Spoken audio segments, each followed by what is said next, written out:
everybody. Thank you for joining today. We're going to go ahead and get started, and I'm now sharing my screen, so you should see this really beautiful stereograph image that has sort of our conversations logo and the information about today's session on it. If you can't see it, go ahead and raise your hand and we can sort of figure out what's going on my end. But right off the bat, I just wanted to start with a little bit of housekeeping about today's session. So when you logged in, you were automatically muted as part of the webinar session. And we're going to go ahead and keep people muted just because of the number of people that are attending today. And it's kind of hard to manage the background noise that comes in and stuff like that. So you are muted, but you do have the ability to submit questions throughout the session. So if at any point you're curious about something that Luke or I says, you can submit a question and we can try and answer them in real time. Or if we're not able to get to them, we'll just address them all at the end of the session. So the other thing that I want to mention that's specific to the webinar software itself is that there is a handout, a downloadable PDF handout that's been loaded into what you should see the little GoToWebinar control panel, or just that menu that's on the right-hand side if you're using the web-based version. And that includes this title slide, as well as links to all of the collections that we're going to be covering today. So all of Wofford's public collections on Artstor.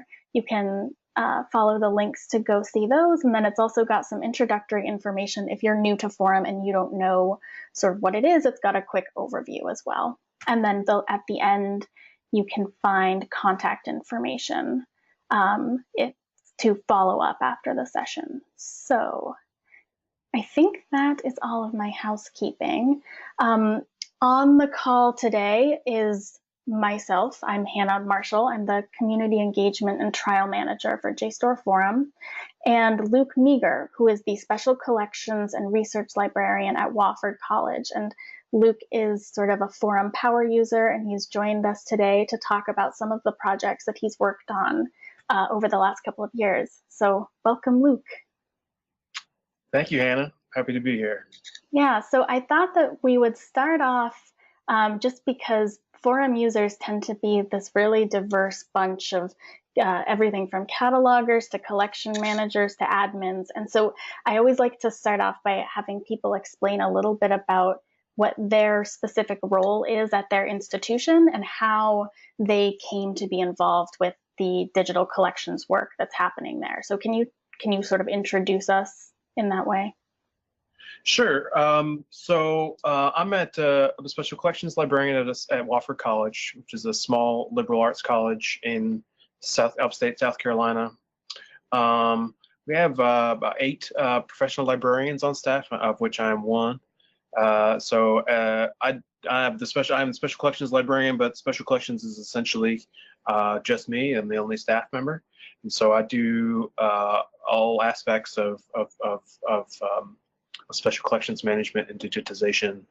How we got into working with Artstor Forum, or excuse me, JSTOR Forum, formerly Artstor Shared Shelf, we applied for a CIC grant, Council of Independent Colleges grant, to kind of showcase and publish some of our special collections materials, some of our more visually appealing special collections materials.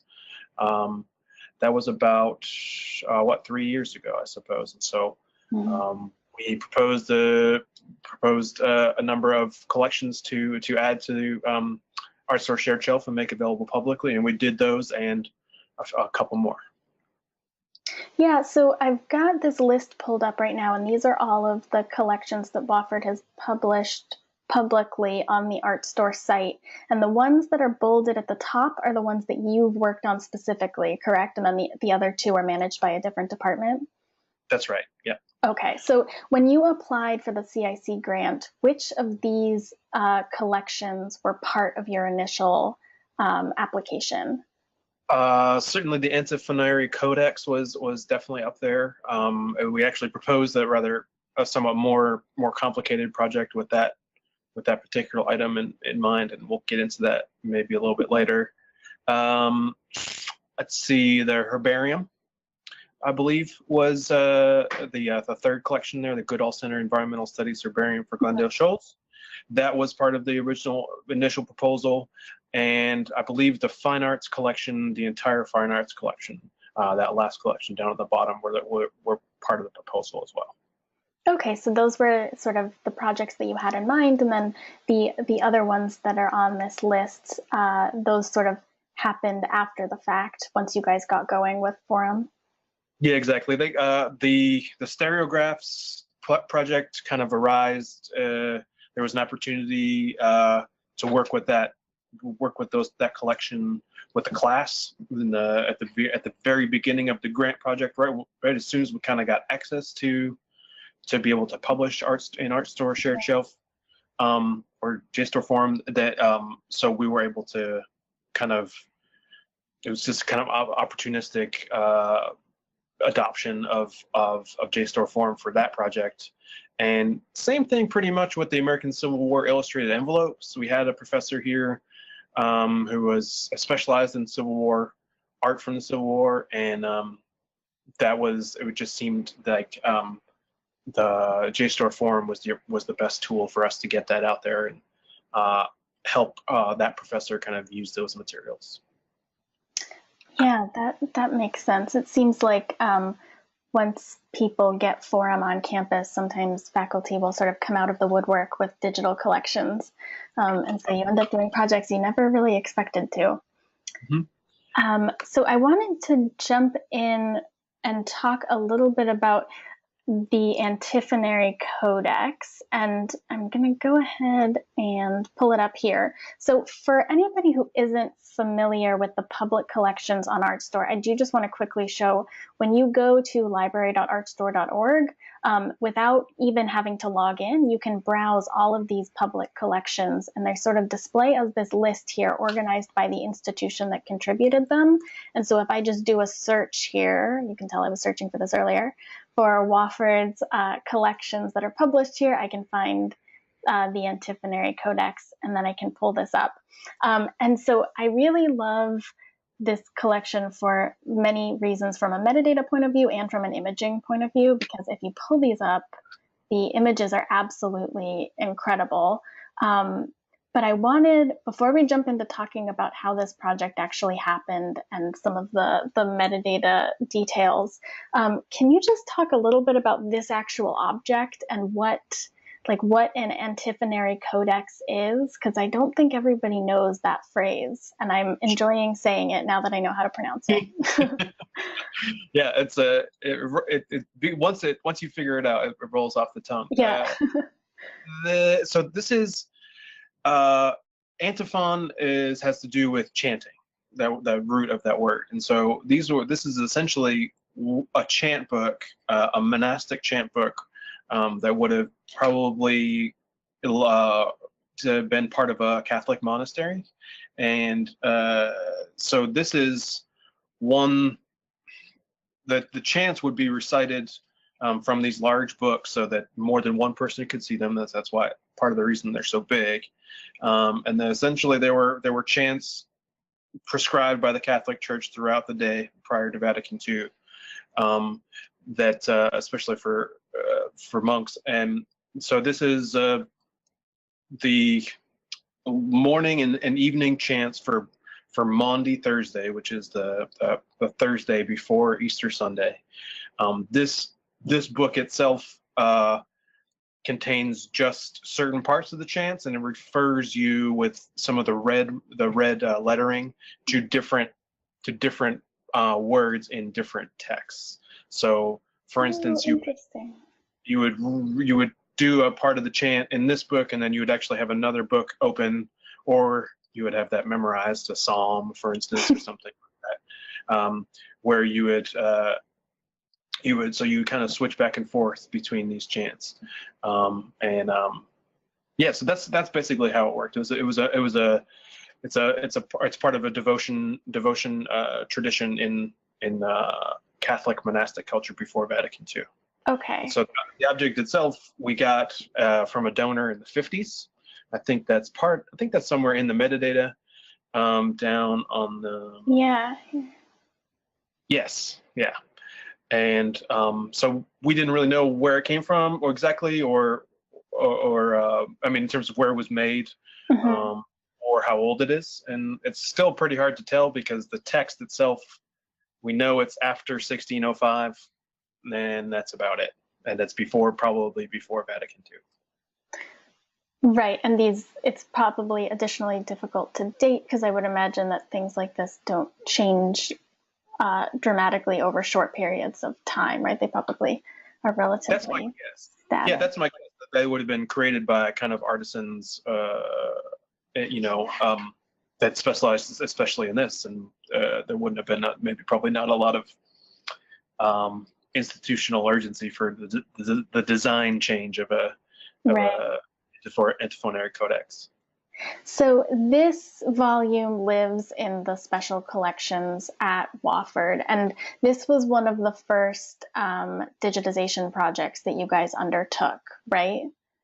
Yes. When you got Forum? Okay, can you talk a little bit, because you alluded a second ago to the fact that you're basically a one-man shop, and I thought can we talk a little bit about what the digitization process was like with you doing basically everything? Sure, yeah. So what I have set up, as probably a number of my colleagues on this call do, is I have a scanning setup, and I also have a photography setup. So what I did is we got set this a high-powered DSLR. I used a Nikon D7100. And I set it up on a copy stand, which is basically a stand that you kind of set the camera up to point directly down onto the object you're shooting or you're photographing. And I lit it from two directions, one on each side. So hopefully that each page is relatively evenly lit. I took a lot of notes from the college photographer about how to execute good images from a copy stand, and so it's an iterative process of finding the right exposure, finding the right lens, the right lighting, the right shutter speed, and so on, exposure time. But once that came together, it was more a matter of just setting the book up on the copy stand and making sure that I wasn't gonna damage it while I was shooting it, and just starting to shoot, taking a page, making sure the image was good, taking a spare image. Yeah, I was kind of wondering about how physically fragile is it? Because from the photos, you can tell that it's got some age to it, and I'm always curious with these books because you can't really like open them flat, right? Because it'll just destroy the spine. So was it in a cradle on the copy stand? Yeah, you can't see it in the images, but there are foam wedges underneath. So it's not completely. You can tell that there's a little bit of with the angles of the photos you see. Like for instance, on the right side, the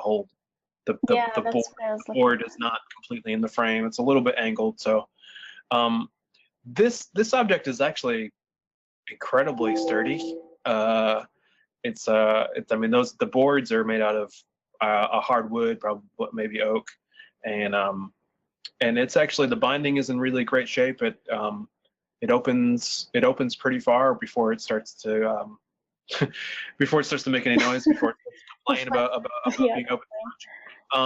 Yeah, no, it's a really sturdy object. So I just didn't want to. The main concern there was just cradling it, so the spine didn't, as you say, kind of crack or anything like that.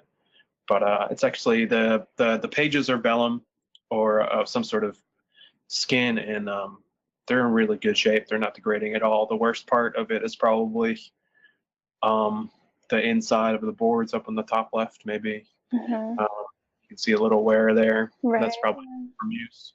But no, it's in really good shape.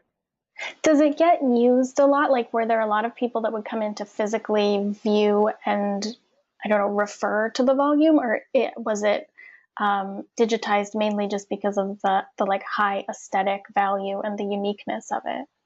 It was more about, it was digitizing. It was more about getting it to be used more. Okay. I think that I don't think that it was actually cataloged. I think that we knew we had it, but we weren't sure what it was, and we hadn't spent a lot of time investigating it. Right. We knew it had a lot of aesthetic value. And honestly, you know, I think if we were looking at it just from a metadata standpoint, if it was just cataloged as a Antiphonary codex, I'm not sure how often it would actually be called up by our users, you know, wanting to see it. I think the real impact is visual for this object. Yeah, no, I definitely agree. And providing access like this in this manner is way more convenient. Yeah, especially if it was previously like basically uncatalogued. That's you know, part of the invisible backlog. Putting it online is like a really dramatic difference. So I want to jump really quickly into looking at this same project, and actually we can even open it up and look at the same actual record, right? So this is the same image that we were looking at here. And I wanted to talk a little bit about the cataloging that you guys did do for this project in Forum, because it's managed completely as its own project, and then you just loaded all of those incredible images that you took of each individual page. But in terms of the actual cataloging, you sort of referred to it a second ago where you were saying it's still just one volume, right? So you basically just need like one descriptive metadata record for all of these different pages. And that is exactly what you guys did. So in what is one of my favorite, like, efficient acts of cataloging, you guys basically just created a single work record and applied that one record to every item in the project, right? Right. Yeah. I mean, we wanted to represent it as one object, as one piece, rather than right. Like it is. And that was part of the reason I digitized it the way I did, rather than photographing each page separately. Having it kind of represented as a codex was a decision about kind of showing it as a unified object. But yeah, the work record thing was just we wanted to. This is our first work record project. It made sense to Kelly Smith, who is our implementation manager, to do it this way. I was following her lead for sure. That it just made sense to make it this way, and yeah, it set itself apart from our other projects in that way. Is this the only one that uses work records of your projects? Yes. Okay. Wait, is it? No, it's not. Sorry, the Herbarium uses work records. Oh, okay. And just for anybody who doesn't know what work records are, I went ahead and opened, when we were looking at the item record for like this specific image, you can see that there's this link at the top that is referring to a work record that's connected to this item record. And when I clicked View, Edit Work Record, it opened in a new tab. And basically what this is it's like a record that you create once that lives outside of your project as part of a separate library that you can connect to multiple images. So actually all of the images in this Forum project, all of these have been cataloged using this one work record that we were looking at. And you can see them all. When you're in the work record view, you can see them as the related items.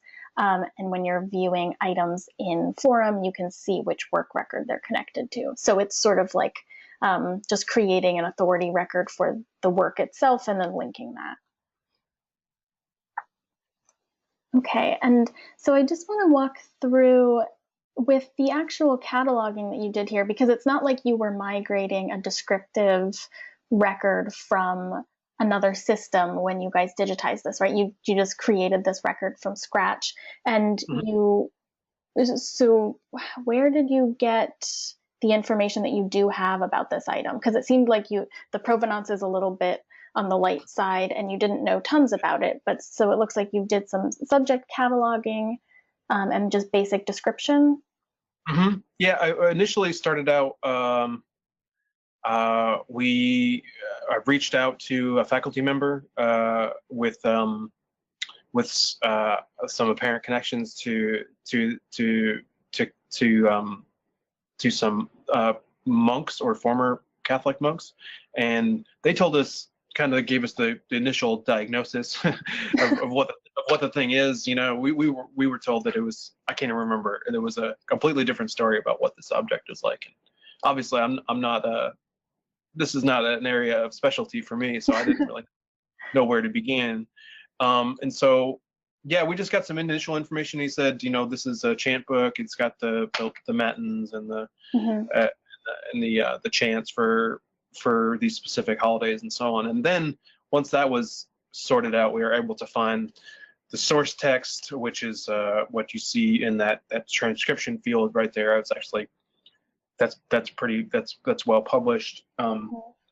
In some church publications, as well as with the translation in the next box there. I just wanted to give it. This to me seemed like I'd seen similar objects on Artstor, you know, that illuminated manuscripts and so on. And this object seemed to me like a kind of a quintessential Artstor kind of art object, or book art object. And so I wanted to kind of be as comprehensive as I could with the metadata.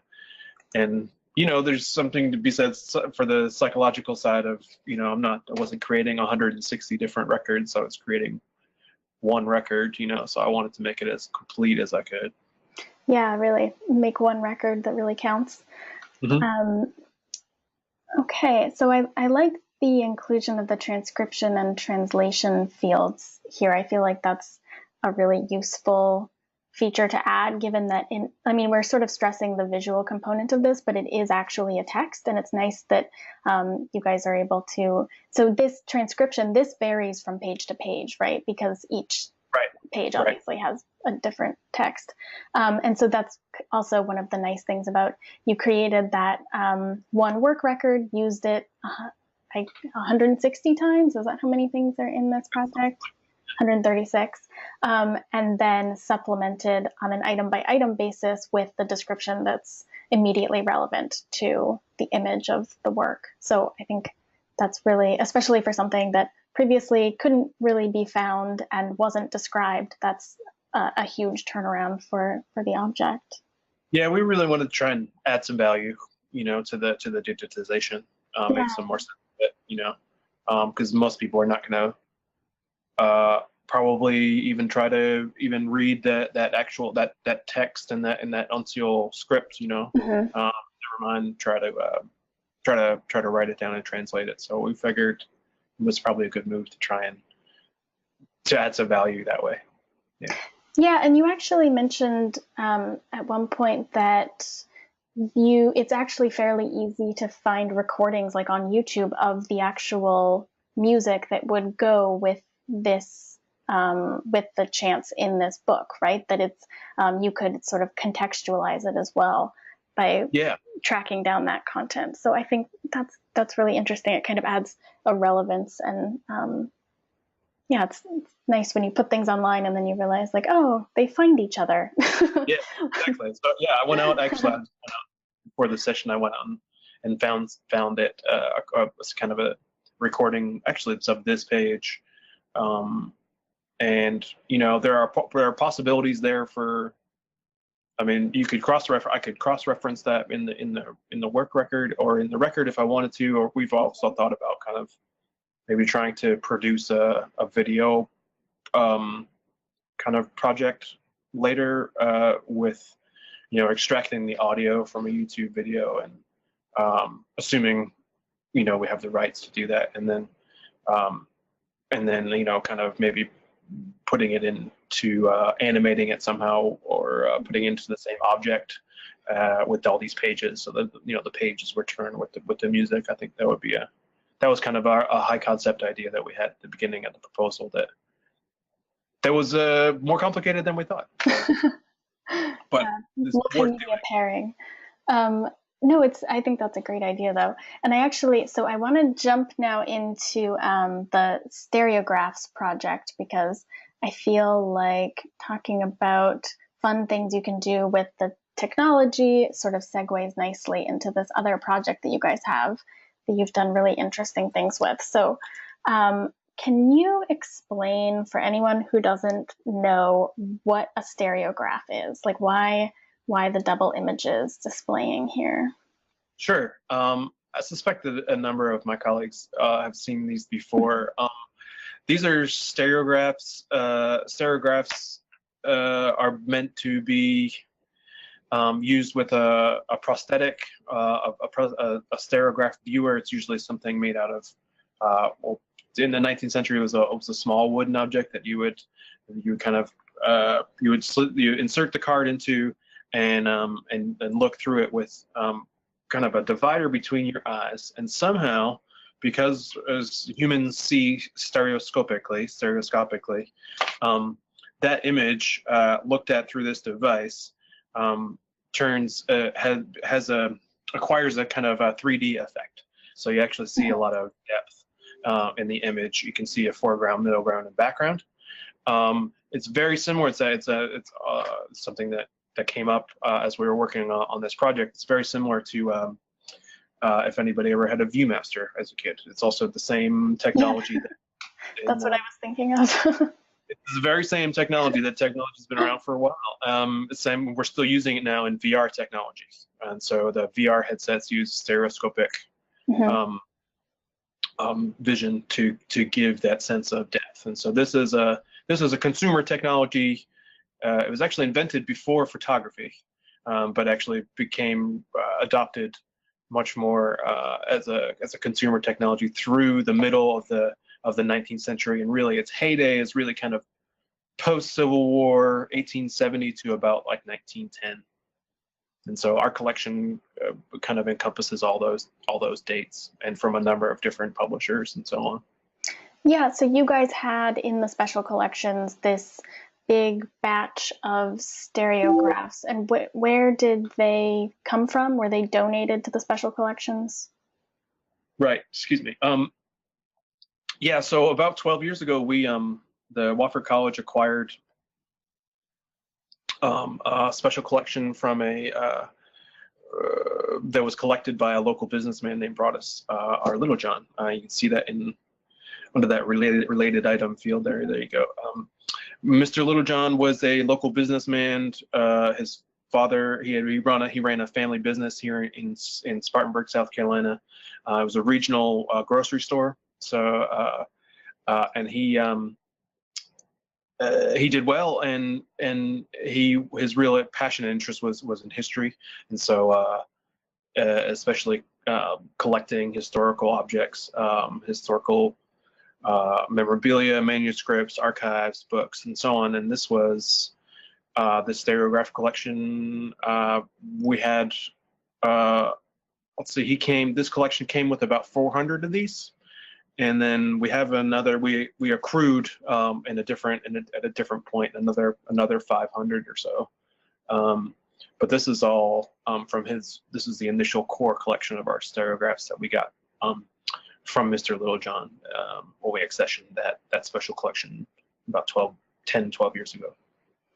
And when you were saying before that this kind of came up as a project that you guys ended up pursuing, but it wasn't one you had initially planned on, it was related to a course, right? A faculty member wanted to use these images in a course that they were teaching?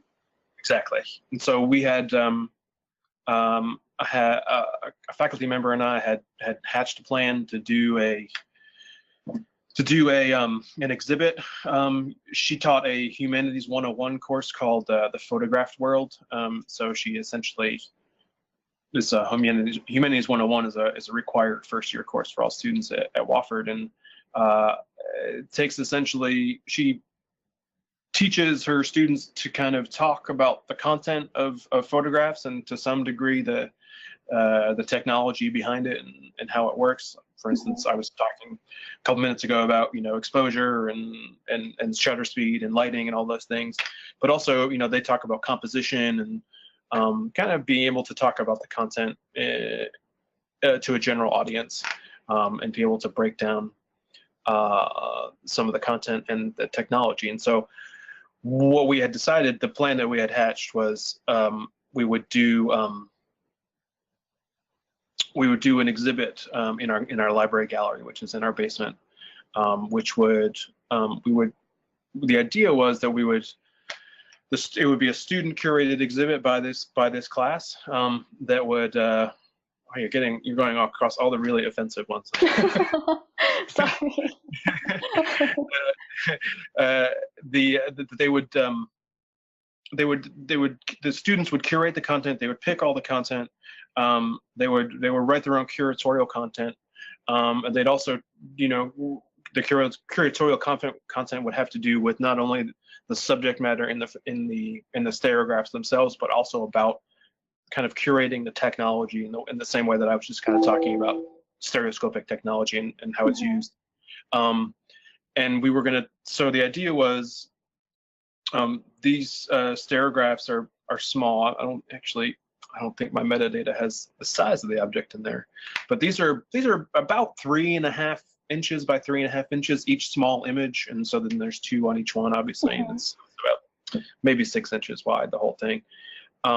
And it's as I said, it's viewed with a prosthetic, meaning just a small device, plastic or wood device that you can purchase.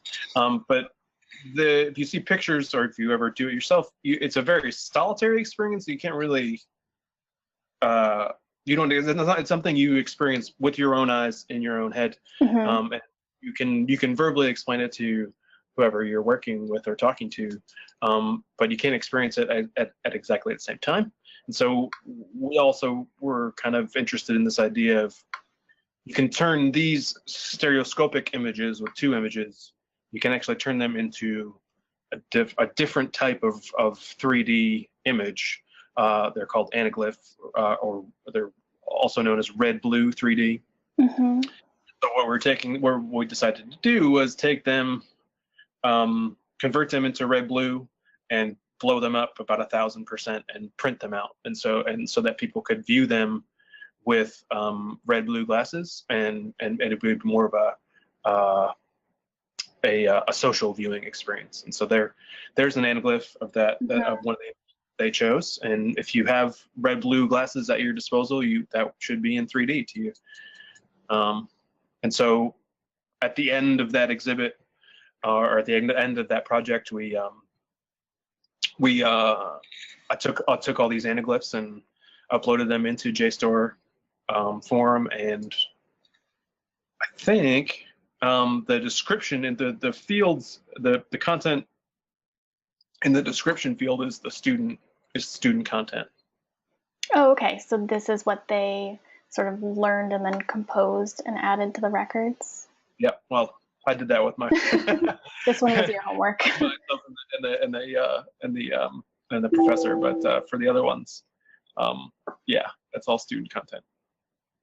Yeah, I love that example of blowing up the images so that they're big enough that you can view them in a social way instead of everybody sort of like just looking through the little glasses and going, oh my gosh, it's so cool, and then everyone's standing around going, let me see. What are you looking at? I thought that was a really clever way to kind of like flip the intended viewing experience around, and an interesting topic for an exhibit. So for the students who were participating in the course, they came in and they handled the physical objects so that they could at least like interact with them once, right?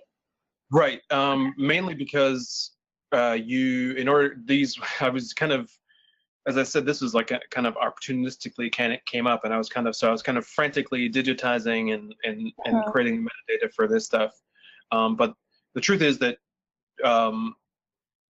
even if everything had been up and digitized, which I think it was by the time the semester started, you still can't get the 3D effect by looking at a stereoscopic image without the prosthetic. So we actually bought a bunch of stereoscope viewers. Believe it or not, the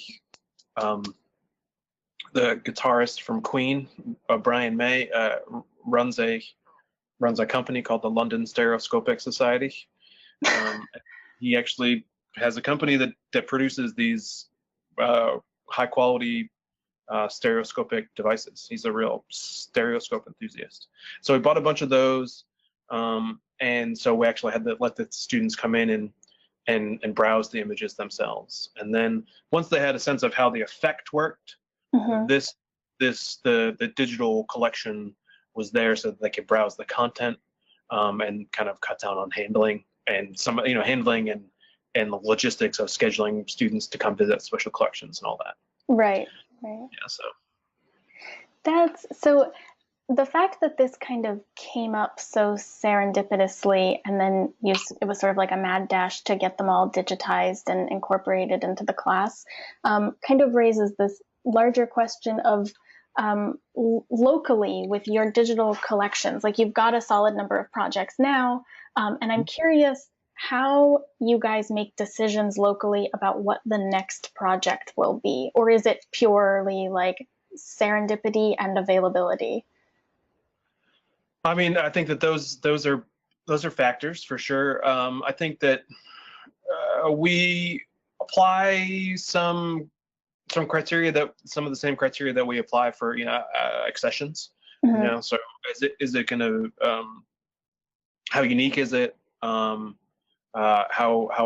involved, how curricularly relevant is it? Those are some big ones.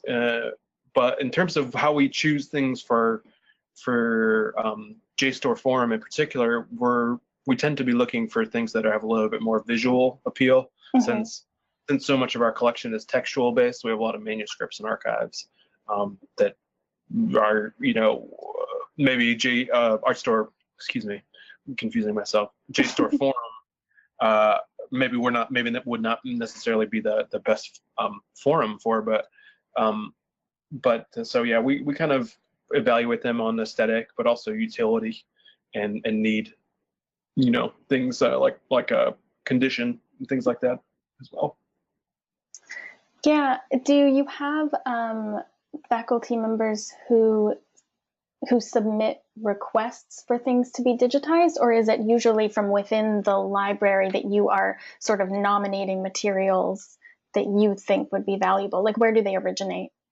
Yeah, that's really mainly from within the library. Okay. I think we have a pretty I'm sure like a lot of my colleagues, we have an actual or virtual list of projects that we see as having a lot of potential and to be digitized or worked on.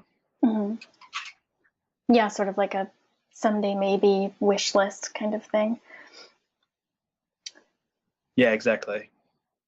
Okay, so I want to jump really quickly because we're slowly running out of time. I want to talk about the Civil War envelopes project. And this is another one that people can just find here in the public collections. And I'm hoping that by repeatedly demoing how you search and find these, it will just sort of like burn it into people's brain that you go to the browse menu, find public collections, and search for what you're looking for. So these, I really like this collection because when I first found it, it's like every single item in it is kind of designy and minimalist at the same time, but they're clearly, and I couldn't figure out like why these were created, which I feel like is kind of one of those unusual things that happens with special collections in particular, where you're like, you see something and it's aesthetically interesting and you're just like, why does this object exist? Like, what was the context that caused this to be produced? And so many of these envelopes fall into that category for me. So can you talk a little bit about this collection and where it came from? And I feel like the reasons for digitizing it are clear. They're obviously like fascinating visual resources, but can you talk a little bit about the source material for these? Sure. I mean, this is essentially Union, as in United States Civil War propaganda. It is funny that we have this collection of unused envelopes, Yeah. It's a little bit strange, and some of them, like that one, like that previous one, it's like, that doesn't even look like it was supposed to be used, it's a design unto itself. And so basically, what these are kind of propaganda for the Union during the Civil War. They're a pretty awesome record of how visceral and personal the Civil War was to people, especially in the North. I mean, on both sides, but how visceral and embittered people had become.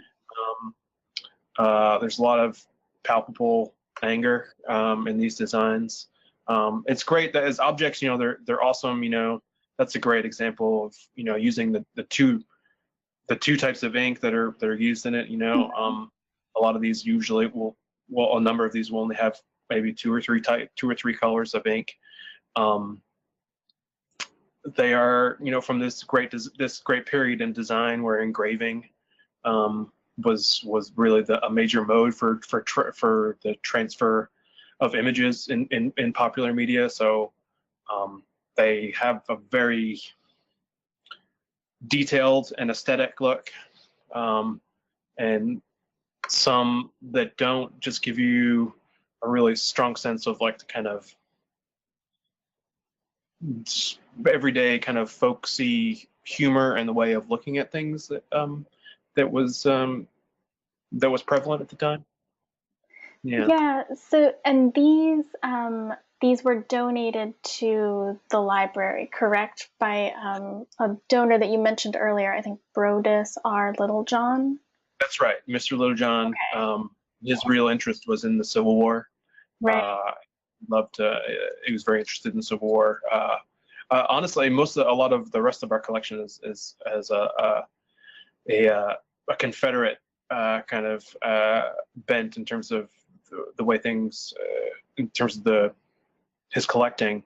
But part of that is the fact that, which is interesting. I thought when I was going through this, I thought that there would be a few Confederate envelopes, but there were just I think there might be 2 or 3 in this whole collection, and none of them, the 2 or 3 Confederate envelopes that we do have are they weren't produced at the same mass level, and that's that same level of industrialization is sometimes ascribed to the reason that the North won the conflict.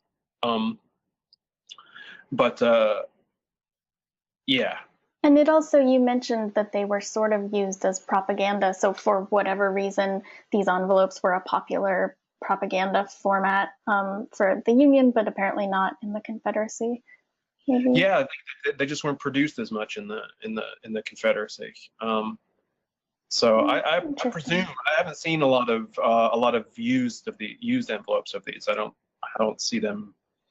Yeah, that was one of the things that I was sort of fascinated by with the collection when I first discovered this, was that they're all kind of pristine, like they haven't really been used. And it struck me as the kind of thing, because a lot of them, like, they're actually, as envelopes, they kind of like have stuff printed in the areas of the envelope that you need to be able to write on. Right. And stuff. Like they aren't the most utilitarian envelopes. And so I was wondering if they were almost like fundraising novelties that they would sell at events and things like that.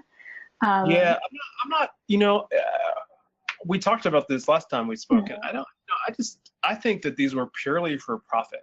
I think that these were just made by stationers, and printers as a means of making money for them, and for the purchaser was a way to express their patriotism and maybe support of somebody that was fighting in the war. But right. No, I can't prove or disprove whether or not any money ever actually went to the United States government or anything. But like I say, I mean, in the finest tradition of propaganda, it was to the capitalist gain and to the national gain. I think at the time. Opportunistic. Yes. But you had also mentioned that this name Magnus, which shows up, I think in this one it's here on the side, that this is a very well-known publisher from the period, and that was something that I hadn't been aware of. Right. He shows up. I was happy to find out in what is the ULAN Union list of artist names. Right, right. So I was happy to be able to index him in that way using the shared shelf metadata. But he was anybody has significant 19th century printed collections. If you will look into Harper's Weekly, for instance, he was. I'm not sure. I think he was had started out as an engraver, but kind of became this kind of engraving magnet, and so had teams of engravers kind of working for him and essentially illustrating the Civil War for the man on the street. He had to. I mean, I'm not an art historian, but he had a style that was, largely pretty accurate, but also. Yeah, there's sort of like a sensibility to them when if we search for the ones that are by him, yeah, they do kind of have a look and feel that's distinct from some of the other ones in the collection. Mm-hmm. Yeah, it's interesting. He his style is inoffensive. Uncontroversial. I mean, and people that would have seen the illustrations in Harper's would know that, the Harper's, for instance, really kind of sat on the fence, for a lot of the Civil War. Were kind of didn't really tip their hand either way in terms of North or South. They were kind of observational to some degree. Mm-hmm. And I don't know. I mean, some of these are definitely not observational, but some are, pretty definitely have an agenda. Yeah, I'm curious. In the metadata for these, what does it mean when the titles have brackets included? Yeah. Oh, yeah. So that's that was when there was no apparent title. Ah, okay. So it's sort of like. It's like design, titled by a cataloger. Okay, I see. So what? Yeah, that actually. What was the process of cataloging these like? How much metadata did they come with, if any? They didn't come with any. Of course. Whatever is apparent to them, in terms of how they appear. But yeah, I only filled in the creator field when it was apparent from the illustration itself. They named the illustrator. The titles, if they were given an apparent title like that one, I would use that as the title. Right. Let's see, what else was self-evident metadata. Yeah, I just didn't have much to go on. I knew that almost all of it would have been created between 1861 and 65. Right. I feel like that has to be such a common experience among people who are digitizing special collections, is that you just don't have that much descriptive information to go on necessarily, or yeah, if you do, it's like you don't know how reliable the documentation you have actually is. Yeah, exactly. And finding the right way of sharing that and qualifying it when you're not sure. Like I that's part of why I really like this trick of putting the brackets in the titles, is you're sort of qualifying this as being sort of supplied by the cataloger, which is kind of a nice trick. So we're kind of coming up on the hour now, so I wanted to give people a chance to ask questions if they have them. And feel free to submit them in the questions box, or if you want to ask your question on mic, you can raise your hand and we can unmute you. So I'll give other people a chance to kind of chime in here. I do want to say we kind of didn't get to it, but there's this other really fascinating collection that you guys have, which is this herbarium collection. And I just want to pull up some of these images so people can get a look at them and can follow up by looking at the public collection, because this is something you collaborated with a faculty member on, right? Right. Well, we got the dean of the library and myself were in communication with the chair of the environmental studies department, and the environmental studies department has a satellite campus just a few miles down the road, and a botanist, a biologist from a nearby college, as a part of some of her research and scholarship, actually undertook to collect herbarium, how do I say this? Plant specimens, and build a herbarium that from just this preserved area around the satellite campus. So this is a purely analog collection. It's in a cabinet on the satellite campus, and we figured we could really add some value and by digitizing it, making it more available. So that primarily our students and faculty could make use of it when they're on campus or not at that satellite campus, but also to get it out there. It seemed like a pretty neat project to get out there. Yeah, the individual records, they're like wonderfully visual in that they combine multiple elements. So there will sometimes be like this like glossy photo that's been added, as well as a map of the area, and then the actual sample itself.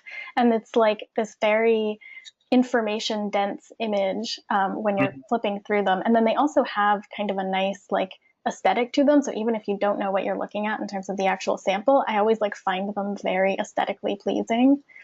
Yeah, I do. I really do too. And some of them are just, some of them really pop on the page. Yeah.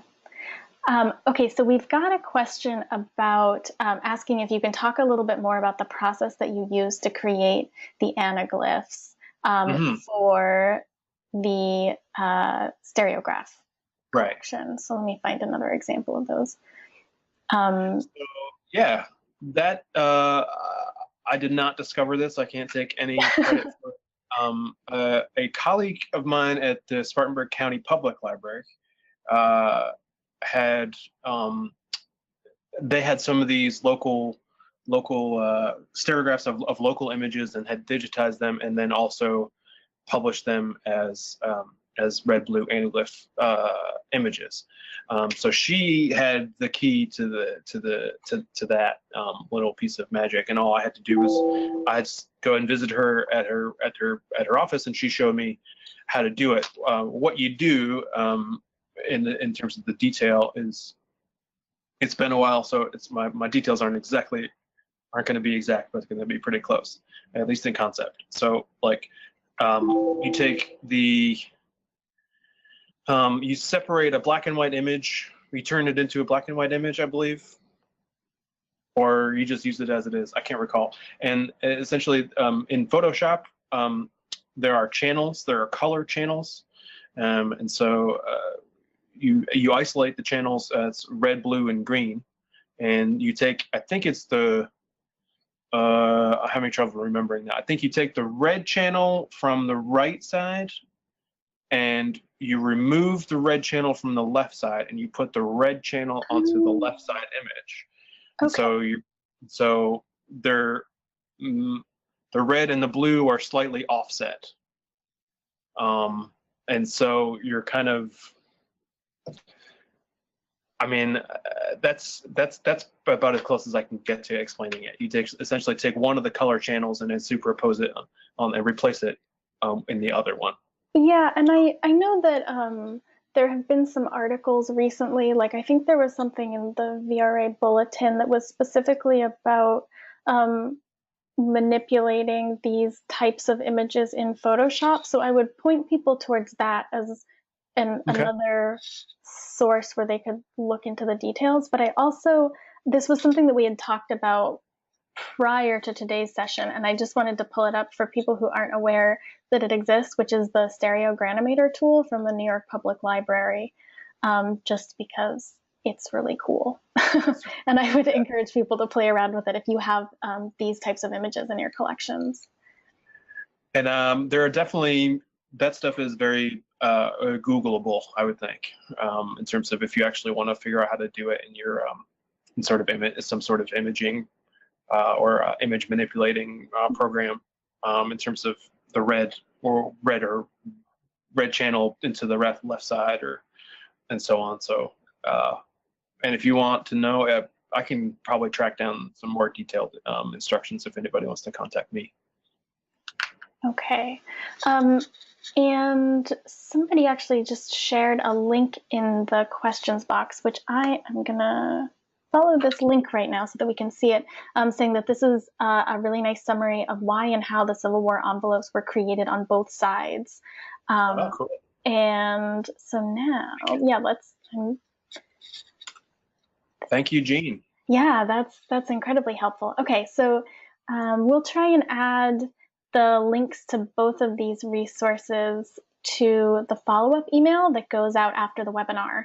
And with 2 minutes to go, I do just want to jump in really quickly and say this is being recorded, and so you'll receive an email 24 hours from now with a link to the recording. So feel free to share it with anyone that you know who couldn't be here today, and we will add the link to this article, the link to this tool, as well as links to all of Wofford's public collections so that you can track them down and investigate on your own. But I just want to say thank you so much to Luke for talking through all of your digital collections in this whirlwind tour. We didn't even get to all of them, so I really appreciate your time and your consideration in answering all of these questions. It's always great to see what people are doing. Thank you. Appreciate it.